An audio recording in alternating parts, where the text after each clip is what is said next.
Hello બાળકો, આપણે ધોરણ 6 નું ગણિત જેમાં સ્વાધ્યાય પોથીમાંથી ચેપ્ટર 1 કરીએ છીએ. એમાં આપણે 15મો પ્રશ્ન, નીચેના દાખલા ગણો.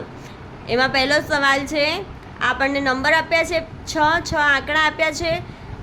6 આંકડાના અંકોનો એક જ વખત ઉપયોગ કરી બનતી 6 અંકની મહત્તમ સંખ્યા અને ન્યૂનતમ સંખ્યાનો તફાવત. એટલે કે આ આંકડામાંથી આપણે સૌથી મોટી સંખ્યા અને સૌથી નાની સંખ્યા બનાવવાની છે અને પછી તેનો તફાવત એટલે કે માઇનસ કરવાનું છે. ચાલો આપણે આપણને સંખ્યા આપી છે એ પહેલાં લખીએ. 8 6 1 4 0 3. તેમાંથી સૌથી પહેલાં સૌથી મોટી સંખ્યામાંથી નાની સંખ્યા માઇનસ થશે એટલે આપણે સૌથી મોટી સંખ્યા પહેલાં બનાવીએ. તો સૌથી મોટો નંબર છે 8, પછી 6 4 3 1 અને 0. અને નાની સંખ્યા બનશે. નાની સંખ્યામાં 0 ક્યારેય પહેલાં ન લખાય એટલે આપણે એના પછીનો નંબર લખશું 1 0 3 4 6 અને 8. આપણે શું કરવાનું છે? તફાવત એટલે કે બાદબાકી. 0માંથી 8 માઇનસ નહીં થઈ એટલે આપણે અહીંયાથી 10 કો લઈશું તો આના આગળનો નંબર 0 થશે અને આ 10. 10માંથી 8 જશે તો 2. પાછું અહીંયા 0 છે, 0માંથી 6 માઇનસ ન થાય તો આપણે 10 કો લઈશું. અહીંયા બન્યો 10 અને અહીંયા આગળનો નંબર 10માંથી 6 જાય તો 4. 2માંથી 4 માઇનસ ન થાય તો અહીંયાથી 10 કો એટલે આ થયા 12 અને અહીંયા આગળનો નંબર 12માંથી 4 જશે તો 8. 3માંથી 3 ગયા તો 0. 6માંથી 0 માઇનસ થાય તો 6 અને 8માંથી 1 માઇનસ થાય તો 7. એટલે આપણો જવાબ આવશે 7,60,842. આ આપણો જવાબ. હવે આપણો બીજો દાખલો છે. એક વિદ્યાર્થીએ 6,487નો 45 વડે ગુણાકાર કરવાને બદલે 55 વડે ગુણાકાર કર્યો. તો વિદ્યાર્થીનો જવાબ કેટલો વધારે ગણાયો? 45 વડે ગુણાકાર કરવાનો હતો તેના બદલે 55 સાથે ગુણાકાર કર્યો છે. તો આપણે સૌપ્રથમ બંને સાથે ગુણાકાર કરવા પડશે. આપણે 6,887 ને 45 વડે અને પછી 55 વડે એમ બંને વડે ગુણાકાર કરીને જોઈશું. આપણે નંબર લખીએ 6,487. સૌથી પહેલાં એમને 45 વડે આપણે ગુણાકાર કરીએ.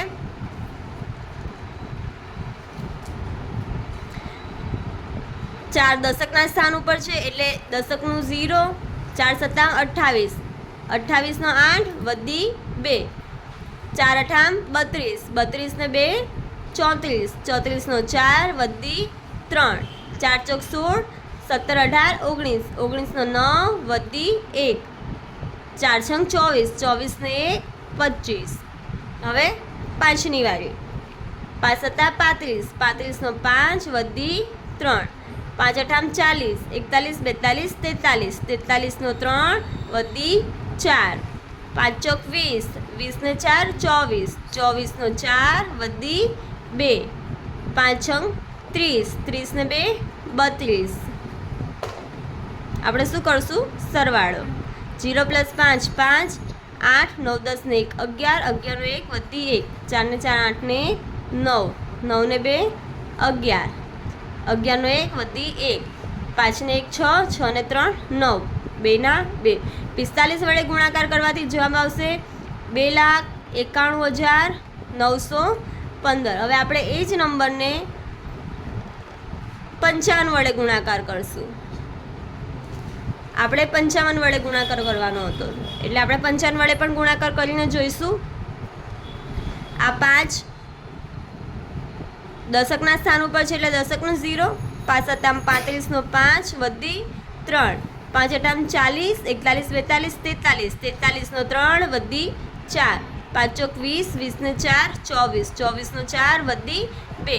5 છંગ 30. 30 ને 2 32. હવે આ પાંચની વારી. 5 સત્તામ 35. 35 નો 5 વધી 3. 5 અઠામ 40. 41 42 43.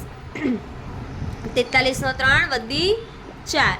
5 ચોક 20. 21 22 23 24. 24 નો 4 વધી 2. 5 છંગ 30. 30 ને 2 32. આપણે શું કરશું? સરવાળો. 0 + 5 5. 5 ને 3 8. 3 ને 4 7. 4 ને 2 6. 2 ને 3 5. ને 3. તો આપણે આ જવાબ આવશે 3,56,785. આપણે ફરીથી એક વખત રકમ વાંચશું બાળકો. આપણને શું કીધું છે? 45 વડે ગુણાકાર ને કરવાને બદલે 55 વડે ગુણાકાર કર્યો. એટલે કરવાનો હતો 45 વડે અને કર્યો છે 55 વડે. તો કેટલો વધારે ગણાયો છે એ, એટલે કે વધારે ગણાયો છે કેટલો એ જોવા માટે આપણે શું કરશું? મોટા નંબરમાંથી નાનો નંબર માઇનસ કરશું. તો આપણો આ જવાબ આવ્યો છે 2,91,915 અને આ જવાબ છે 3,56,785. તો આપણે શું કરશું? આ મોટી સંખ્યા છે, મોટી રકમમાંથી નાની રકમ શું કરશું? બાદ કરશું. 3,56,785 માઇનસ 2,91,915. 5માંથી 5 ગયા તો 0, 8માંથી 1 જાય તો 7, 7માંથી 9 માઇનસ ન થાય એટલે આપણે અહીંયા દસકો મૂકશું અને અહીંયા આગળનો નંબર 17માંથી 9 થયા માઇનસ તો 8, 5માંથી 1 જાય તો 4, 5માંથી 9 માઇનસ ન થાય તો આપણે શું કરશું? અહીંયા વધી દસકો લઈશું એટલે 15 થયા અને અહીંયા 3નો આગળનો નંબર 2. 15માંથી 9 જાય તો 6 અને 2માંથી 0 ગયો તો 2માંથી 2 જાય તો 0 એટલે આપણો જવાબ આવશે 64,877 વધારે ગણાયો. હવે આપણે ત્રીજો દાખલો જોઈએ. ગોળના એક રવાનું વજન 5 કિલોગ્રામ 125 ગ્રામ છે. તો આવા 8 ગોળના રવાનું કુલ વજન કેટલું? એક રવાનું વજન છે 5 કિલો 125 ગ્રામ. તો આપણે 8 ગોળના રવાનું કુલ વજન શોધવાનું છે. કેટલું? કુલ. આપણે દાખલો જોઈએ.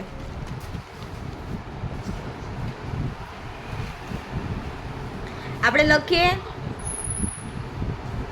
આપણને 5 કિલોગ્રામ આપ્યું છે અને એકનું શોધવાનું છે. આપણે બાળક આપણને એક રવાનું વજન આપ્યું છે. એક રવાનું વજન કેટલું છે? 5 કિલો 125 ગ્રામ. તો આપણે કેટલા શોધવાના છે? 8 રવાનું શોધવાનું છે. કેટલા? 8 રવાનું વજન કેટલું થાય? તો 5 કિલો 125 ગ્રામ ગુણ્યા આપણે શું કરવાનું? એ ક્રોસમાં છે, ક્રોસનો ગુણાકાર થાય. તો આપણે લખશું 5.125 ગુણ્યા 8, 8 પંચા 40, 40નો 0 વધી 4, 8 દુ 16, 17 18 19 20, 20નો 0 વધી 2, 8 1 8 9 10, 10નો 0 વધી 1, 8 પંચા 40 ને 41. કેટલા પોઈન્ટ હતા? 1 2 ને 3. તો 3 પોઈન્ટ ખસેડીએ આપણે એટલે જવાબ આવશે 41 કિલો.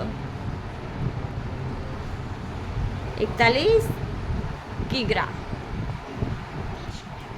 હવે આપણે ચોથો દાખલો જોઈએ. એક મશીન એક દિવસમાં 1,876 બેરિંગ બનાવે છે. કેટલા? એક દિવસમાં 1,800 બેરિંગ.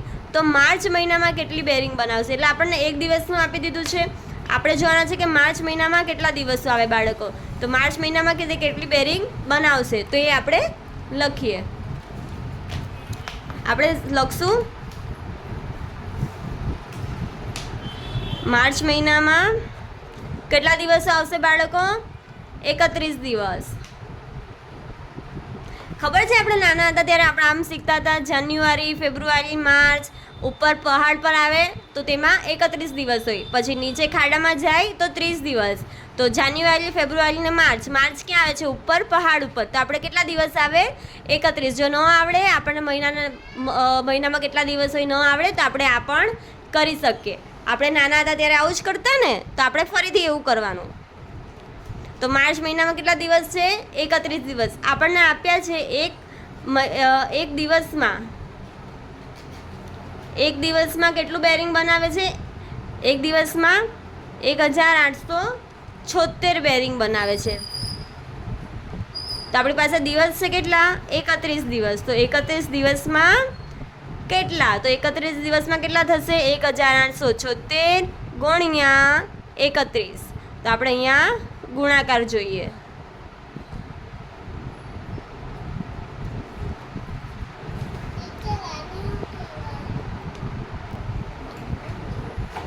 3 દશકના સ્થાન ઉપર છે તો એનું 0 મૂકશું.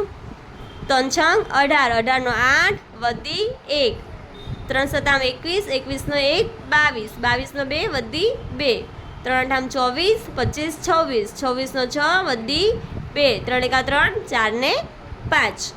હવે આપણે એકની વારી લઈશું. 1 છંગ 6, 1 સત્તા 7, 1 અઠા 8, 1 એકા 1. આપણે શું કરશું? બંનેનો સરવાળો.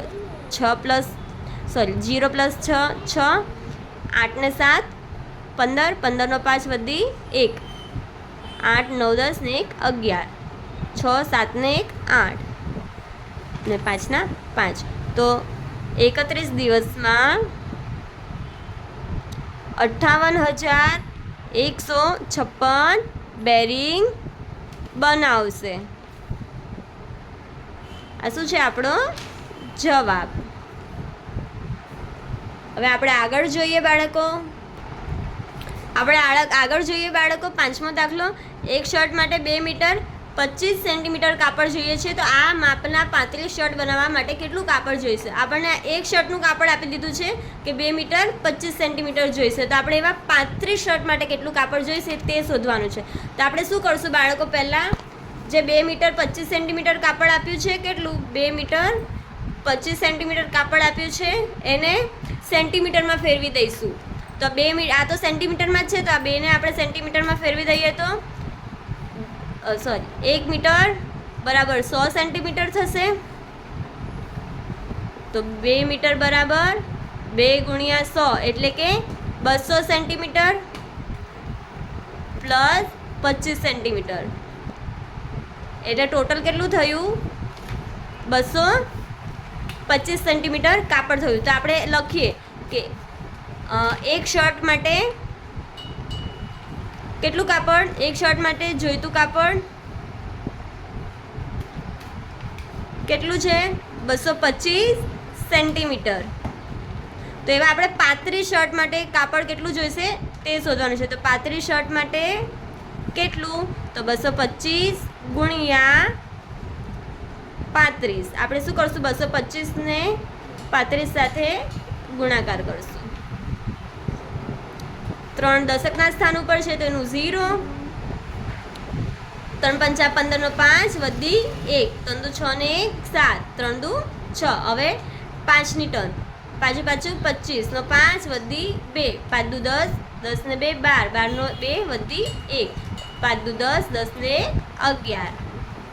બંનેનો શું કરશું? સરવાળો. 0 પ્લસ 5 5, 5 પ્લસ 2 7, 7 ને 1 8, 6 ને 7 એટલે થયું 7,875. શું આપણને મળ્યું? સેન્ટીમીટર જ છે એટલે સેન્ટીમીટર મળ્યું. સેન્ટીમીટર કાપડ આપણે એને મીટરમાં ફેરવવું હોય તો 7,875 ભાગ્યા 100 કરીએ. આ 2 0 તો 2 0 લઈ લઈએ 2 નંબર. તો આ થયું 78 મીટર 75 સેન્ટીમીટર કાપડ જોઈએ.